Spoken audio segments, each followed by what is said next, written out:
Keempat kalinya saya menginjakan kaki di Ternate, tidak pernah ada rasa bosan. Kenapa? Di Kepulauan Maluku Utara inilah satu mahakarya hebat lahir. Apa itu? Pohon cengkeh. Pohon itu memang aslinya tumbuh di sini, di Ternate Tidore. Nah ini kan kelihatannya pulau-pulau nih, Ternate, Maitara, Tidore. Dulu di selat-selat ini dipenuhi dengan kapal-kapal yang melakukan trade spices, perdagangan rempah-rempah. Sekarang masih ada juga kapal-kapalnya, cuman sudah bukan rempah-rempah lagi yang diperdagangkan. Mereka lebih fokus ke ikan dan bahan-bahan pangan lainnya. Selamat datang di Ternate.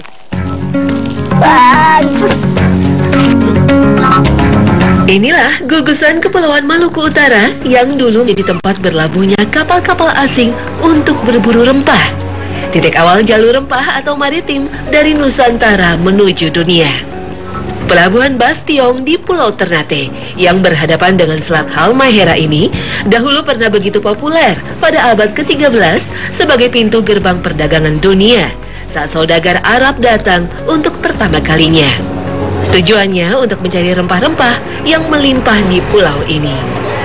Kini, Bastiong tak lagi ramai oleh kapal-kapal pedagang asing pencari rempah, apalagi aroma tajam dari tumpukan rempah.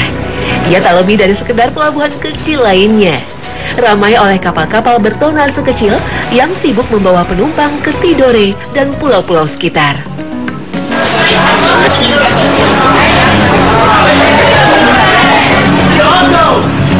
Gohu ikan atau sashimi ala Ternate menjadi perwakilan kuliner asal negeri rempah ini yang justru sangat minim menggunakan rempah. Sebagian besar makanan dari kepulauan rempah-rempah ini mengandalkan kesegaran ikan sebagai bahan utamanya.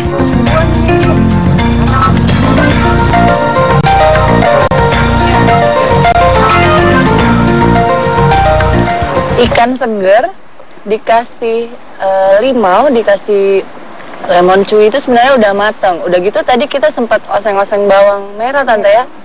Nah disiram langsung dengan minyak-minyaknya. Nah ada bumbu yang agak unik nih, kacang tanahnya. Jadi kalau misalnya dibilang sih sebenarnya komposisinya lucu gitu. Tapi begitu udah nyampur semuanya di mulut, kawin dengan sempurna di mulut, enak banget. Ya itu tadi kenapa minim rempah ya, salah satu syaratnya ikannya juga harus segar. Nah lucu ya, identik dengan Ternate, kuliner yang minim rempah, padahal di sini land of spices, di sini tumbuh banyak sekali rempah-rempah. Ini keren nih.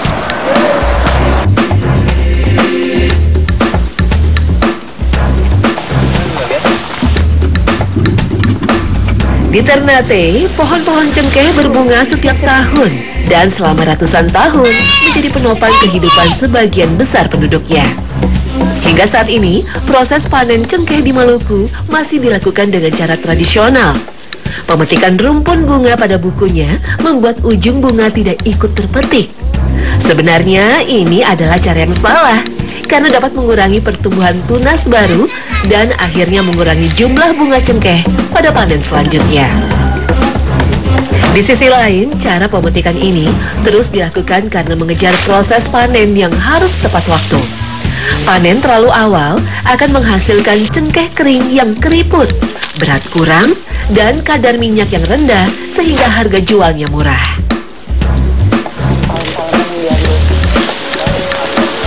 Nah, posisi di atas sama di bawah tuh ternyata sama penting kalau menurut saya. Yang di atas ngambil, kalau misalnya ada yang pas jatuh-jatuh ke bawah, itu juga harus kita kutip. Kenapa? Karena yang di atas yang masih sangkut di dahan sama yang sudah di bawah sini yang udah jatuh bukan nggak diambil, tapi harus diambil juga karena sama bernilainya. Hati-hati kena mata. Morfologi pohon cengkeh memasukkannya dalam jenis tumbuhan perdu berbatang besar dan berkayu keras. Bunga dan buah cengkeh akan muncul pada ujung ranting daun dengan tangkai pendek bertandan. Umumnya, cengkeh pertama kali berbuah pada umur 4 hingga 7 tahun, tergantung kecukupan air dan sinar matahari. Cengkeh dapat tumbuh dengan subur di wilayah pegunungan dengan ketinggian sekitar 900 meter di atas permukaan laut. Bunga cengkeh selain mengandung minyak atsiri dan resin, juga mengandung eugenol, pengawet daging yang dulu banyak digunakan sebelum lemari es ditemukan. Cengkeh yang memiliki nama latin Eugenia aromatic adalah tumbuhan asli Maluku, tepatnya di Pulau Ternate dan Tidore.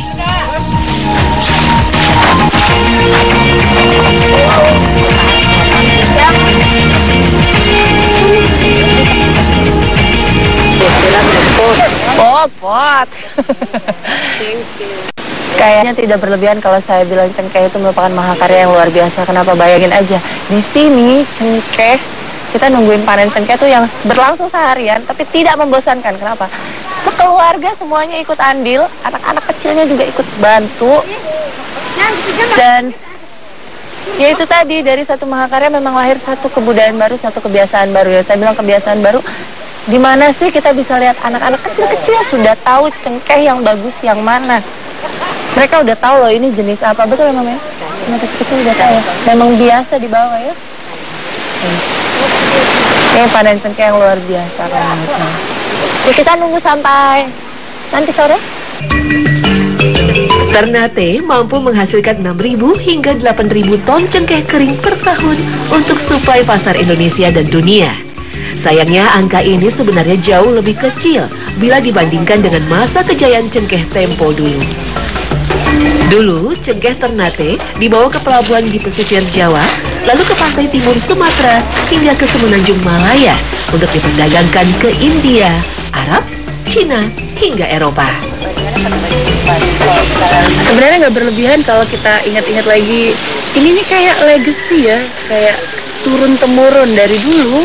Roda perputaran perekonomian untuk daerah Maluku Utara khususnya Ternate memang maju sekali gara-gara cengkeh, dan ini berlangsung sampai sekarang. Para kaum tetua pulau ini masih mengingat jelas bagaimana pada tahun 60-an hingga 70-an harga cengkeh pernah melambung tinggi seiring dengan tumbuhnya industri kretek di Indonesia. Tak heran jika pada masa ini banyak orang tergoda untuk menyulap berhektar-hektar lahan liar dan areal persawahan untuk menjadi kebun cengkeh. Sayangnya kejayaan cengkeh dan petaninya berakhir pada tahun 90-an melalui praktek monopoli Orde Baru.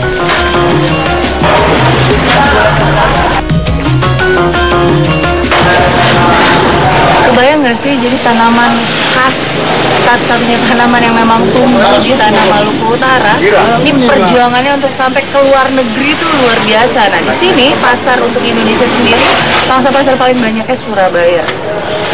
Perlu disahkan nggak ya, maksudnya perlu kita legalkan nggak sih kalau misalnya rempah-rempah ini memang berasal dari Indonesia? Negasan aja sih setidaknya. Kenapa? Karena dulu Indonesia itu memang terang di mata dunia karena rempah-rempah.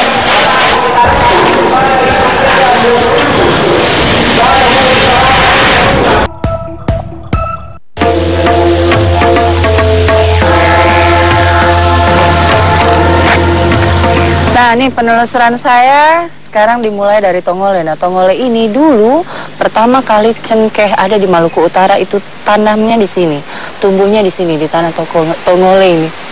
Kita lihat yuk cengkeh Avo itu kayak apa.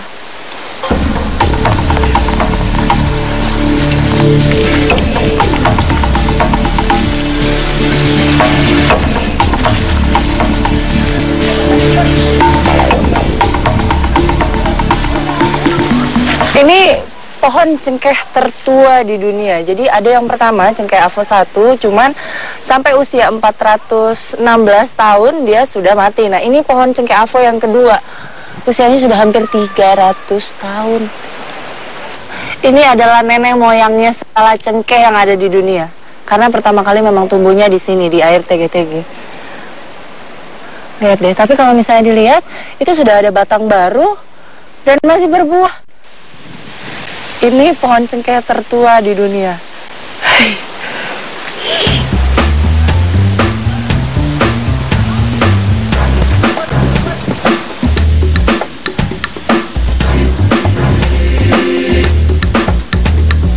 Sepanjang perjalanannya, cengkeh menggoreskan peradaban, mempengaruhi banyak tradisi dan kebudayaan.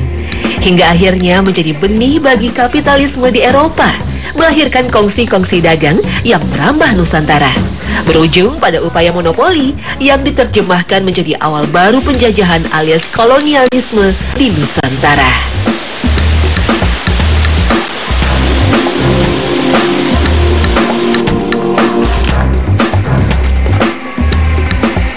Nah, ini sekilas tentang rempah-rempah. Nah, rempah-rempah itu sendiri mulai dipakai sama manusia saat manusia mulai mengenal api untuk memasak. Yang pertama kali memakai rempah-rempah adalah bangsa Assyria. Nah, jadi nggak heran kalau misalnya rempah-rempah di Maluku Utara ini gila-gilaan diperebutkan oleh bangsa Eropa, yaitu Inggris, Portugis, Belanda. Ya kenapa? Karena memang harganya sendiri mencapai dengan harga emas itu sama.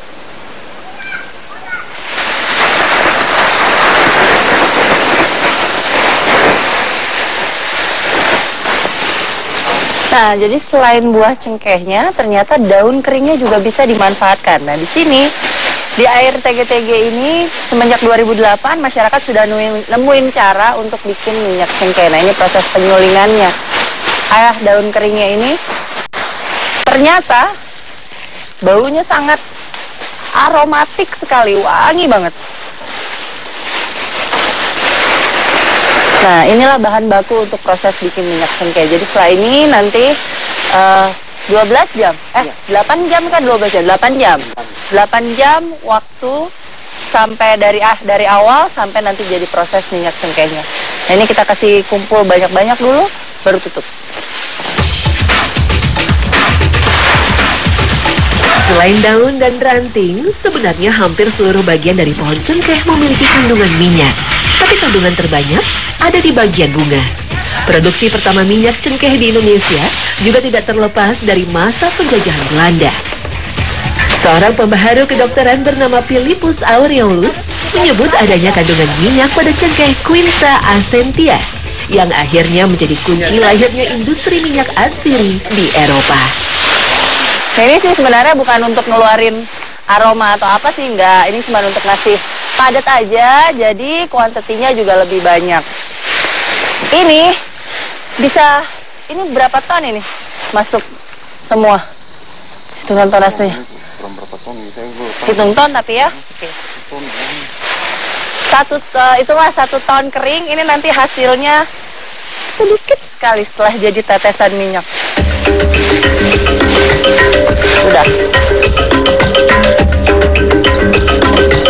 Meski industri pengolahan minyak atsiri di Indonesia telah muncul selama puluhan tahun, namun kualitas dan kuantitasnya tidak mengalami banyak perubahan dari tahun ke tahun. Hingga kini, sebagian besar pengolahan minyak atsiri dari pohon cengkeh di Indonesia masih menggunakan cara tradisional dengan kapasitas produksi yang terbatas.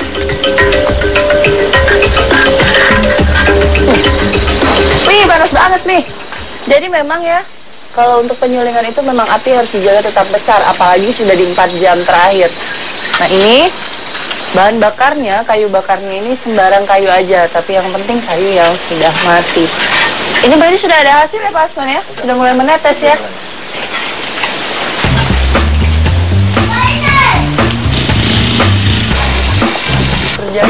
Umumnya minyak cengkeh digunakan dalam industri parfum, penyedap makanan, dan industri obat-obatan sebagai antiseptik.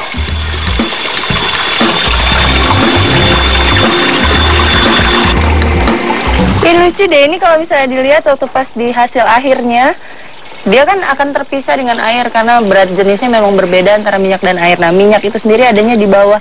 Waktu pas terbuka kerannya, dia seperti gelembung-gelembung kaldu gitu. Jadi apalagi ngambilnya pakai centong. Nah, ini kalau misalnya dilihat, warna dia memang jauh lebih coklat. Baunya juga kencang. Ini masih campur air berarti Pak ya? Iya. Belum murni ya? Nah, nggak apa-apa dipegang. Soalnya minyak cengkeh ini tinggi euganol. Jadi kalau misalnya pure, yang murni, kita pegang begitu rasanya sangat panas. Tapi karena campuran air masih aman lah dipegang. Ini bau, kalau saya merem tutup mata nyium ini bau kretek. Nah, nih. Nah, yang lucu nih, lihat nih. Ini saringannya bukan kayak kertas biasa. Bapak bilangnya di sini kertas lakmus. Kalau dipegang ini seperti kertas, bukan seperti kertas, seperti bahan parasut, seperti bahan payung kalau dipegang. Nah, ini Fungsinya untuk memisahkan antara minyak dan air. Nah, ternyata info terbaru yang saya dapat dari Bapak, ya kita memang tahu kalau misalnya minyak cengkeh ini buat mengobati sakit gigi, antimikroba, bagus lah. Kalau untuk minyak pijat juga bagus. Sekarang ternyata dimanfaatkan untuk aftur. Bahan bakar, campuran bahan bakar pesawat. Inovasi baru, keren ya?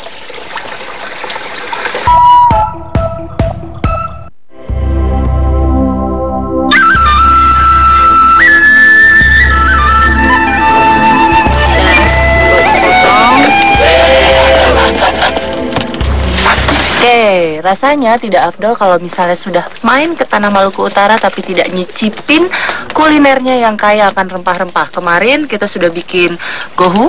Gohunya itu sendiri minimalis rempahnya. Nah, ini ikan masak kering kayu ini yang menurut saya juaranya. Kenapa? Ya itu tadi, rempah-rempah semua isinya dan yang pasti ada cengkehnya juga. Nah, seperti apa proses pembuatan ikan masak kering kayu itu? Sabar, nih, kita buat dulu ya.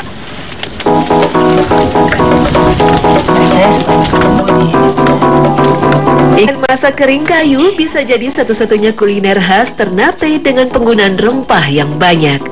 Dulu, olahan ikan masak kering kayu hanya dihidangkan pada acara adat atau menjadi bekal makanan untuk mengarungi laut selama berbulan-bulan. Berarti ini, kalau misalnya lihat nih bumbu uleknya aja tadi banyak banget ya kan. Rica ada bawang merah, bawang putih, kunir, lengkuas, jahe yang diulek. Lalu lihat bumbu keringnya. Ada ketumbar, cengkeh, kayu manis, pala, ada asam jawa juga. Ini bumbu kering ini nanti masuknya terakhir. Ini saya nggak kebayang nih rasanya seperti apa. Tapi kalau misalnya lihat dari komposisi bumbunya, ini bumbu-bumbu yang punya aroma yang kuat. Nah, kalau misalnya perpaduannya bisa pas, pasti ini rasanya luar biasa enak. Olahan makanan yang menggunakan bahan utama ikan cakalang ini bisa awet berbulan-bulan karena penggunaan rempah yang banyak. Salah satunya cengkeh.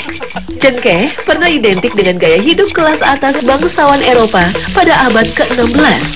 Sajian makanan utama para bangsawan berupa daging menjadi awet setelah dilumuri serbuk bunga cengkeh. Karena kandungan eugenol pada bunga cengkeh berfungsi sebagai pengawet alami. Ikan masak kering kayu seolah menjadi bukti pengaruh Eropa pada kuliner di Ternate. Tentunya dengan adaptasi cita rasa Nusantara. Proses masak yang lama hingga mengeringkan seluruh kandungan air serta penggunaan berbagai macam rempah membuat ikan cakalang matang sempurna hingga ke bagian dalam sekaligus bercita rasa. Bahkan dulu, setelah matang, ikan masak kering kayu masih harus melalui proses penjemuran di bawah sinar matahari langsung untuk membuat daging ikan menjadi semakin awet. Saya mau cicip, Bu, boleh? Baunya eksotis sekali. Coba kita masuk mulut, apa rasanya?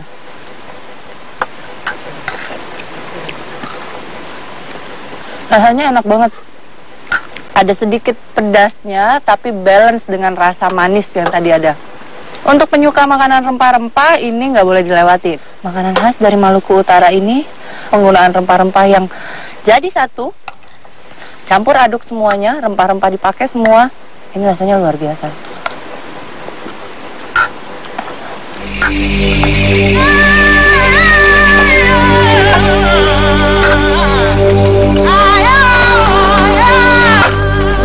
Saya permisi ya, Bu. Terima kasih banyak. Bismillah. Tidak berlebihan rasanya kalau saya bilang Indonesia itu tempat di mana mahakarya-mahakarya lahir. Salah satunya di bumi Maluku Utara, tempat lahirnya cengkeh. Nah, tapi ekspedisi rempah-rempah ini tidak selesai di Maluku Utara saja. Masih ada pulau lain di Indonesia yang juga kaya akan rempah dan terkenal akan rempahnya. Makanya Indonesia terang di mata dunia karena